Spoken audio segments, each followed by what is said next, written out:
Avertissement. Cette émission aborde la santé mentale avec respect.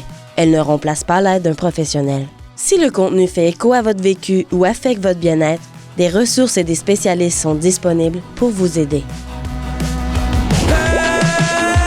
Can't get you up on my brain. You keep on burning me hot, hot with your fire, hot, hot with your fire.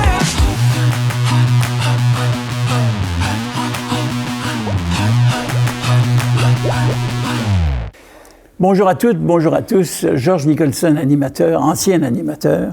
Et dans le cerveau, dans le clou, pour vous sortir le cerveau du clou, Diane Lefort, qui est directrice générale du Centre d'entraide et de contact de Warwick depuis 2013 et qui est diplômée en sciences sociales, en mobilisation et développement des communautés, en santé mentale et en techniques d'éducation spécialisée. Bonjour Diane. On avait fini de façon explosive la semaine dernière avec une sortie solide drag queen. Et on ne pouvait pas laisser le féminisme avec ça, il fallait revenir un peu en arrière. Et sans faire un historique, sans retomber dans l'histoire, puis vouloir faire ce qu'un livre va très bien faire, ça serait peut-être intéressant avant d'arriver à MeToo, de regarder au Québec, bon, le vote des femmes arrive en 1940, mais la propriété, autrement dit, ce long cheminement vers une égalité que vous réclamez comme étant le fondement du féminisme, autrement dit, la raison, c'est que les hommes et les femmes sont égaux. Après ça, comment tout ça est administré et tout, là, c'est une histoire de civilisation. Mais qu'est-ce qui, à part du droit de vote, à part du droit de propriété, qu'est-ce qui empêchait la femme de pouvoir avoir accès à une vie sociale pleine? Ben, on recule. Juste, j'ai des petites notes ici, je vais les regarder. Avant 64, la femme était considérée comme mineure. Donc, avant 1964, on est considérés comme des mineurs. Donc, notre mari prend soin de nous dans l'entièreté de notre vie. Mais le droit de vote était là depuis 40, quand même. Oui, on avait le droit de voter, mais on était mineurs, puis souvent, on votait de la même couleur que notre mari. Ça marchait par couleur à l'époque, les rouges, les bleus, là. Bon. On ne pouvait pas signer de contrat, on ne pouvait pas ouvrir de compte de banque, on ne pouvait pas gérer ses biens, puis on ne pouvait pas travailler sans l'autorisation de notre mari. OK. Ça, c'est avant 64, là. C'est des années 60, ça existait. Encore. Je comprends un petit peu la révolution puis de faire brûler les brassières. Moi, Okay. on aurait fait brûler une Mais tonne, la grosse affaire qui a fait basculer tout cet équilibre-là, si on peut appeler ça un équilibre, c'est la pilule. La minute que la pilule est arrivée, là, tout à coup, il y avait une libération. La femme, soudainement, était plus... elle n'est pas nécessairement tombée enceinte, puis en avoir 25 d'affilée. Et tout à coup, elle pouvait aussi choisir, puisqu'il n'y avait plus le risque de... Autrement dit, il y a eu une libération incroyable avec les brassières qu'on brûlait, puis la pilule qui est arrivée. Ben, la libération est arrivée à cause de la pilule, mais aussi parce qu'il y a des femmes, des suffragettes. Il y a plein de monde qui a descendu dans les rues. Il y a plein de madames un peu choquées qui ont fait « Ah, je t'ai écœurée. Je t'ai écœurée, je voudrais avoir mon nom. » Le nom, on prenait le nom de notre mari aussi. Notre lignée, là, les arbres généalogiques, là, la femme, pouf, ça existe pas pour toi, ça existe pour le mari. On était vraiment soumises. Ce fut une époque correcte, mais si on veut toujours évoluer en tant qu'humain, je suis un humain à même titre que toi, si on veut évoluer, je pense que ces trucs-là sont arrivés pour de quoi de bien, là. J'apprécie tellement Casgrain de ce monde puis toutes les dames qui ont descendu puis qui ont fait « Hey, ça va faire! » T'imagines-tu comment ils devaient se faire ruer par les voisines, eux autres? Ah oui. Ça devait être terrible, leur vie. Leur vie familiale, toute leur vie devait être terrible, là. Ça devait être pas évident, là. Il y avait des maris intelligents. Sérieusement. Oui. Il y en avait sûrement des amoureux gentils qui voulaient vraiment leur laisser de la place. Mais les maris qui n'étaient pas intelligents, qu'est-ce qu'ils faisaient de leurs femmes? Je pense qu'ils ébattaient. Il violait de force, il dénigrait, ou il les écoutait tout simplement pas. C'était vraiment à l'époque, Papa a raison. Je sais pas si t'as écouté cette télésérie-là. Oui. Papa a raison. C'était vraiment à l'époque, c'est le papa. Tu sais, on va t'acheter une belle balayeuse pour Noël. Gars, tu vas être contente, tu vas en passer la balayeuse, gars, c'est belle. Tu sais, maintenant, on offre moins ces cadeaux-là, là. Tu sais, le chaudron pour la Saint-Valentin. Mais c'est pas mieux. Parce que maintenant, pour la Saint-Valentin, c'est tout axé sur la sexualité. Ce qui est moche. C'est comme si à Saint-Valentin, t'as pas le droit d'avoir mal à la tête. Si t'as tes menstruations, tu viens de gâcher à Saint-Valentin de ton chum. Ben, what the fuck? Tu sais, est-ce qu'on est obligé d'être disponible sexuellement le 14 février? Mais oui. Combien de mes amis, je me rappelle quand j'étais à l'école, plein de mes amis de filles disaient, j'offre des photos sexy à Saint-Valentin, mon compte. Bâtard. Puis des fois, il y en avait qui les prenaient dehors. T'imagines-tu, 14 février, prendre des photos sexy dehors. Il y a de la neige, t'es en petite brossière. Wow, quel beau cadeau que tu lui offres. Tu sais, okay. Non, mais ça fait pas sens. On est rendu, on a ôté certains trucs, le romantisme est enveloppé de sexualité. On n'a pas tout gagné. Même si on peut prendre la pilule maintenant. Oui, mais en même temps, je vous rappelle que c'est vous-même qui avez dit qu'il y avait 20% des femmes qui laissaient 80% des gars dans le champ. Ben, ils les prennent quand même, mais c'est pas eux les premiers choisis. C'est ça. Oui, c'est comme quand tu joues au ballon chasseur. Ça fait des enfants forts, c'est pas mal. Oui, c'est ça. Et là, ça nous amène lentement. Je veux dire, comme on les interne plus, les femmes, on les met plus à Saint-Jean-de-Dieu. Oui. On a arrêté de pouvoir les violer sans qu'elles puissent porter plainte. Là, tout ça a quand même été rectifié. Mais c'est quand même en 83, 84. Ça veut dire que moi, j'ai l'âge que j'avais peut-être 17, 18 ans dans les années 82. Ça veut dire que mon conjoint pouvait me violer, me faire mal, et si j'appelais la police, non. J'avais aucun recours. C'est fou, là. On était au Québec dans les 82? années... c'était en 83 ou 4, la loi a changé. Ah. Oui, on va vérifier et on va mettre ça en sous-titre dans l'émission, mais c'est vraiment dans les années 82-83 que la loi conjugale sur le viol, ils ont décidé que c'était illégal. Là, finalement, à force d'avoir des femmes les yeux pochés à l'hôpital, ils se sont dit, ben, coudonc, on va leur dire d'arrêter. On va vérifier la date parce que ça n'a pas de bon sens. Oui, ben moi tout, j'ai été surpris de voir tu sais, dans le fond, c'est la ligne chronologique des droits des femmes. Puis je fais, ça veut dire que quand moi j'avais 20 ans, on pouvait me tapocher puis me violer, puis je pouvais pas appeler la police. Effectivement. C'est 82-83 que la loi a dit, le viol au Québec, tu peux pas violer ta femme, OK, arrête. Si Lou, là, arrête, viole plus ta femme. On va être obligé d'intervenir. Tu sais, on va peut-être se dire, là, qu'elle se plaint pour rien, mais on va être obligé d'intervenir. C'est quand même fou, là. Ça fait pas longtemps. C'est pour ça que je me dis, si on recule puis on s'assit sur nos lauriers en disant « On n'a plus besoin d'être féministes, on a de l'air des chioleuses », mais ça se peut qu'on régresse puis qu'on perde un certain pouvoir qui n'est pas encore consolidé. C'est pas solide encore, notre pouvoir. Puis en plus, comme il n'est pas solide, notre pouvoir, on est en train de l'ouvrir à tout le monde. On est des femmes, on est fines. Fait que le mouvement des femmes, on accueille qui? Tout le monde. Tout le monde qui veut faire partie du... Ben là, c'est LGBT, c'est les trans, on les accueille toutes, c'est correct. Mais pourquoi qu'on n'ait pas resté un mouvement des femmes? C'est parce qu'on ne s'en rapporte non plus. Là, oui, mais ça veut dire qu'on ouvre large. Tu sais, on se défend plus nous-mêmes. Je vais tomber dans le cliché, mais cœur de maman. Ben, c'est on accueille tout le monde. Mais Diane Lefort, je serais vraiment curieux. À chaque fois que vous me sortez de mes zones de confort, puis j'aime ça, puis en même temps, c'est fatigant. Hein? Mais pourriez-vous comme définir ou essayer d'expliquer, là, on serait encore sous un régime patriarcal finissant. Oui.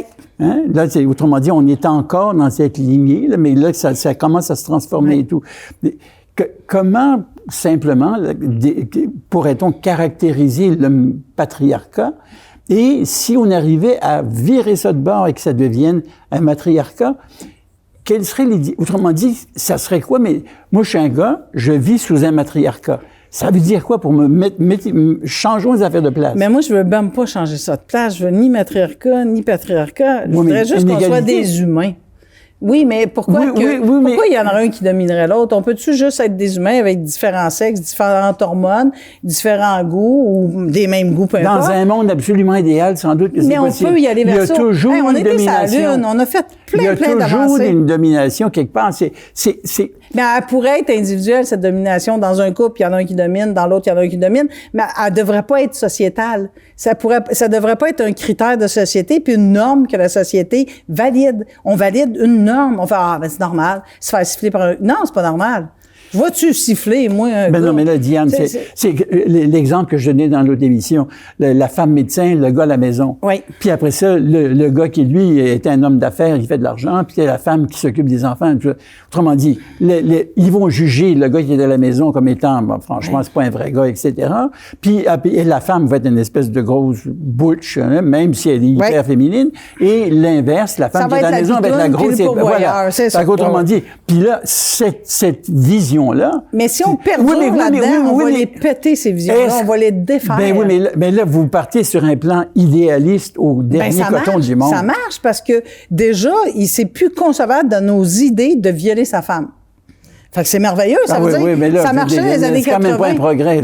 C'est un progrès, mais je vais arriver. C'est un énorme progrès. Non, mais si c'est ça comme critère d'évolution, là, on dit pas fort. Là. Ben, déjà, si on a pu passer une norme de dire non, t'as pas le droit, c'est pas un objet, là. Tu peux pas la pogner par les cheveux, la tirer dans la chambre puis la baiser par derrière. Ouf, on a déjà gagné un beau progrès, hein. Maintenant, il y a des préliminaires d'exigés dans la chambre à coucher. J'espère pour tout le monde, en tout cas. Bref, on a gagné ça. Fait que je me dis, si on part de 2026, puis on pousse, on peut gagner d'autres choses. On peut gagner que les gens associent plus la femme pas maquillée comme une butch, associent plus la femme pourvoyeur comme l'homme faible. On peut défaire la mentalité, il s'agit d'y croire collectivement.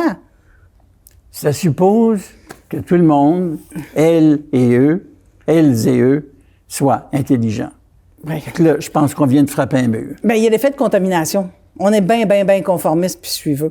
Il s'agit qu'une gang, là, pousse quelque chose, puis surtout une minorité. Les minorités, là, sont très contaminantes. Si t'es une minorité, un peu vulnérable, personne ne tape sur toi. Fait que si une minorité décide de pousser un mouvement, tout le monde va se tasser en disant « Hey, il est politiquement correct, on peut pas taper dessus. » Fait que ça va venir, on peut contaminer. On n'a pas besoin d'être, on peut être un agent pathogène. C'est-à-dire, on rentre là-dedans, puis on contamine, puis tout le monde politiquement correct va fermer leur gueule, puis ils vont se tasser. Puis à un moment donné, en 2047, pour ma jeune petite fille que j'adore, ça va être normal, ça va être tout à fait normal. Après, on va se laisser pousser la moustache, sans se faire écœurer comme Manon. Non, mais c'est vrai. OK, ça nous amène à MeToo, la nécessité de MeToo et ce qui est perçu de mon côté, mon côté gros macho épais, hein, un peu comme l'exagération de MeToo. Autrement dit, c'est comme la nécessité, puis à un moment donné, l'excès. Ouais. On peut-y aller là-dedans?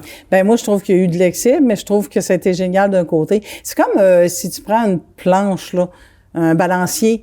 Si on court jusqu'au bout, on va le faire, pouf, basculer. C'est merveilleux. Un coup, c'est basculé, l'équilibre revient. Okay. C'est ça. MeToo, là, ça a été au-delà de tout, ça a été beaucoup loin. Mais j'ai entendu une madame, ben, elle est décédée, je vais le dire. Ma belle-mère a sorti une affaire. C'est quoi l'histoire de Nathalie Simard d'aller se plaindre? Pauvre Cloutier. C'est ça. Pauvre lui, ça fait longtemps, elle devrait... Parce que ça fait longtemps, il faudrait que Nathalie Simard oublie tout ça. Ça n'a pas de sens. Ça n'a pas de sens. Fait que MeToo, tout ce mouvement-là a fait le balancier. On a pété, on a été peut-être trop loin, mais ça a fait qu'on peut plus le cacher. Ça a été tellement gros, ça se cache plus. On peut plus cacher ça. Garde tes mains dans tes poches, puis garde ça dans tes culottes. Tu peux plus m'offrir une job en voulant me taponner. Tu peux plus me coincer dans un métro. Tu peux plus marcher. Ça se fait plus. MeToo a réglé ça.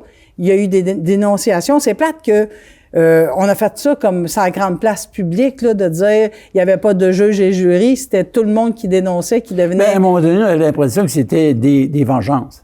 Oui, donc là, ça, c'est moins cool. Oui, ça. mais si moi, je m'aurais fait abuser sexuellement pour avoir une job, à maintes reprises, si c'est perçu comme une vengeance, je suis désolée, peut-être que j'ai une rancœur du...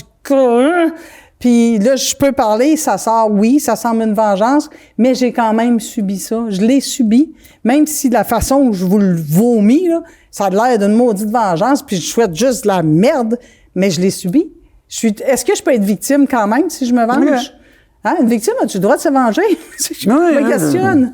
Tu sais, c'est peut-être pas la meilleure façon, peut-être que par la loi, la justice, ça aurait été mieux, mais la loi, la justice, parole contre parole. T'as des examens gynécologiques, t'as pas de preuves, il enquête sur toute ta famille, t'es proche, tu passes à plein d'interrogatoires. Là, t'es tout mêlé, c'est des souvenirs d'il y a 10 ans, c'est sûr que t'es mêlé. C'est un abus physique que t'as subi. c'était pas évident. Fait que MeToo était la porte de dire, allez-y, les filles, parlez. Il faut que ça arrête. Il faut que ça arrête dans le métier artistique. Il faut que ça arrête dans tous les jobs. Il faut que ça arrête. Tu sais, tu te fais plus pogner des fesses dans la cafétéria. Ça finit. C'est fini. Va te chercher un café, puis il te frôlera pas, le boss. Tu sais, ça a amené ça qui est bien. Pense pas. Oui. Ah non, moi, j'avais été dompté très jeune. J'avais ma blonde, puis à un moment donné, sans même qu'on... J'ai donné une claque ses fesses. Puis on marchait dans la rue. Puis elle m'a mis la main dans le paquet. Elle a dit, c'est la même affaire, cher. Oui. Fait que ça m'avait tellement surpris, elle a dit, c'est la même affaire. Fait que ça m'avait dompté, j'avais compris. On peut comprendre que MeToo était nécessaire. Et là, espérons que l'équilibre va se faire quand même. Là aussi, il y a aussi... Parce qu'il faut pas oublier toutes les dames qui ont été internées. Combien de maris qui étaient écœurés des femmes ménopausées? Tu sais, quand tu as 8 enfants, là, tu sais, tes seins, là, t'es à veille de marcher dessus tellement qu'ils sont vidés d'avoir nourri une portée de 8, là. Puis ton mari, ben, qui a encore la libido dans le plancher, il trouve que t'es un petit peu ménopausé, hystérique, parfait. Il te débarque à l'institut, là, ah ouais, va-t'en à l'asile, plus capable de te sentir. Non, mais ça, mais il y en a eu beaucoup. C'est l'exception. C'était pas l'exception. On était surreprésentés dans les asiles, dans les hôpitaux. Il y a eu tellement de lobotomie.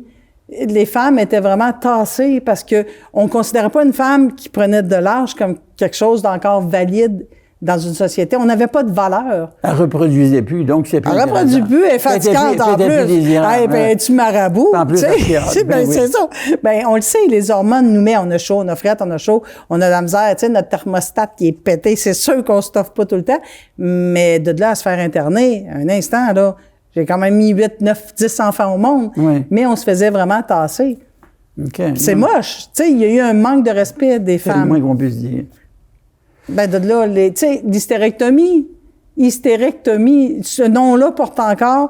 Si j'ai une hystérectomie, c'est que je suis hystérique. Pourquoi on change pas ce nom-là à la con? Non, mais les excisions aussi, là, d'enlever le clitoris et tout.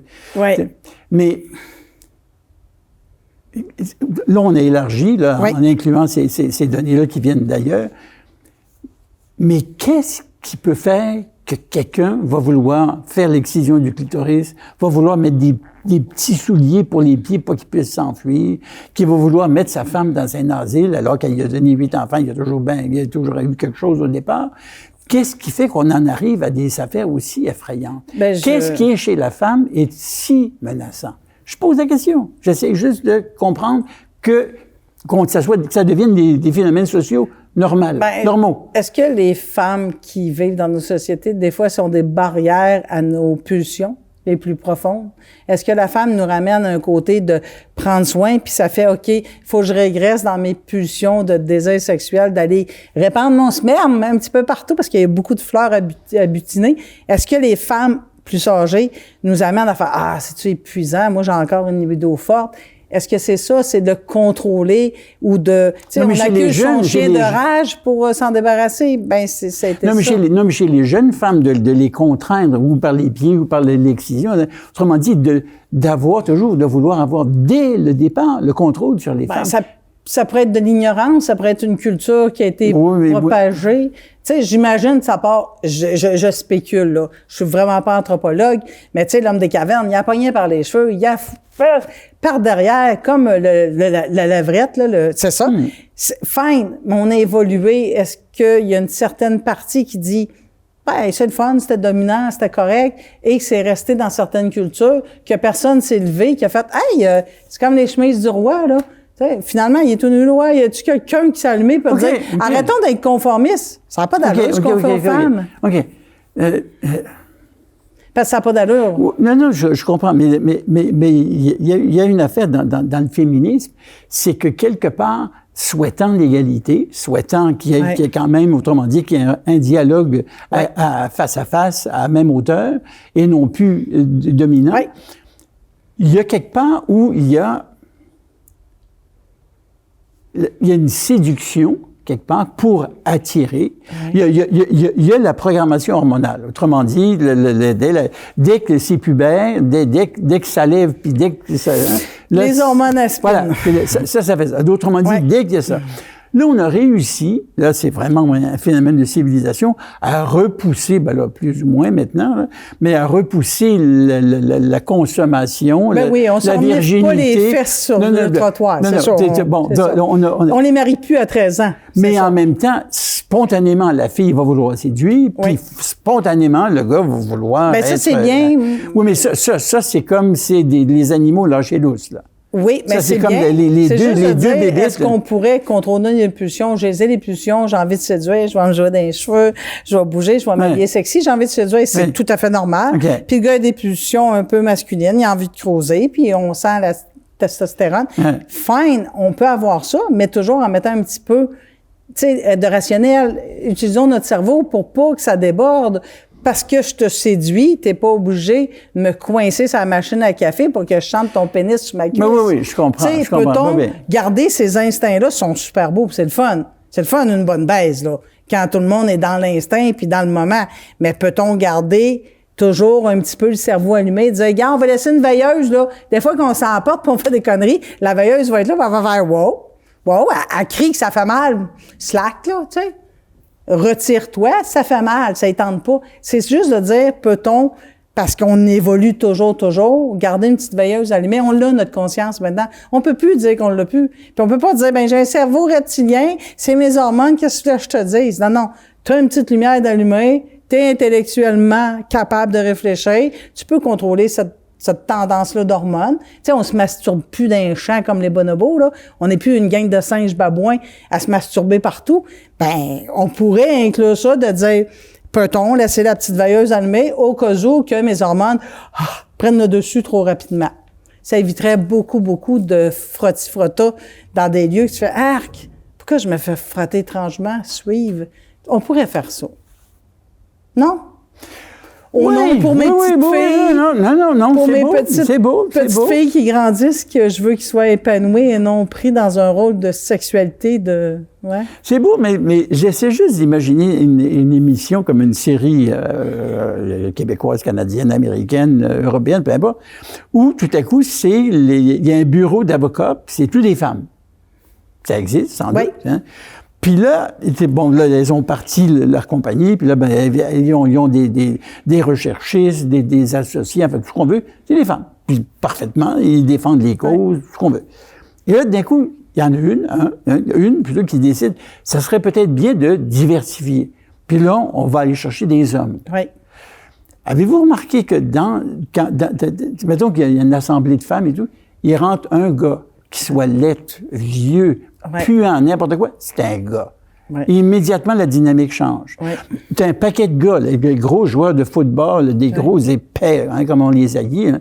Puis là, il y a une femme qui entre, toute la dynamique change et tout. Mais ça, j'aime ça. C'est nos instincts normaux. Je veux qu'ils restent là. Je veux juste qu'on soit en contrôle de ces beaux instincts-là qui fait que c'est mais en même temps, il y a les instincts, on veut les cultiver, mais en même temps, il faut toujours avoir comme la marmite pour mettre le couvert et dire, wow, attention, ça devient un méchant ballet puis une méchante chorégraphie. Mais ça se fait, tu sais, ça se fait. On tue pas, on n'assassine pas notre voisin. Il y a plus de moins en moins. Œil pour œil, dent pour dent. Tu sais, la loi du talion, là. On touche pas le voisin en bas de l'escalier. On pourrait aussi se contrôler là-dessus, mais garder ces beaux instincts-là d'hormones qui bouillonnent. C'est le fun de la séduction, c'est le fun de la différence des sexes. Mais peut-on se contrôler pour pas que ça dépasse, pour pas que ça nuise à mon salaire, pour pas que ça nuise à mon éducation, pour pas que si je pose une question, qu'on me regarde bizarre parce que je suis trop blonde, trop maquillée ou que ma voix est trop aiguë. Tu sais, peut-on contrôler? On a un cerveau qui est allumé. Il est vraiment allumé, notre cerveau. Là, on va sur la Lune, on va partout. Peut-on l'allumer aussi pour dire, hey, tu sais, peu importe, arrêtons d'avoir ces biais cognitifs-là de stéréotypes, de dire « fuck, c'est une fille, mais elle est brillante, c'est trippant ». Ou « ah, c'est une fille, mais ici, ah, c'est un gars, mais… » Pourrait-on… Moi, c'est ça que je vise. C'est pour ça que je me dis, le féministe doit pas s'arrêter aujourd'hui, doit se poursuivre. Oui. Diane Lefort. Vous y allez pas mal fort. Mais fait que je pense qu'on va s'arrêter là pour notre émission. Mais le féministe, je pense que là, on a quand même... Votre point de vue est très, très bien passé et c'est assez clair. Merci infiniment. On se retrouve la semaine prochaine. Merci d'avoir été là.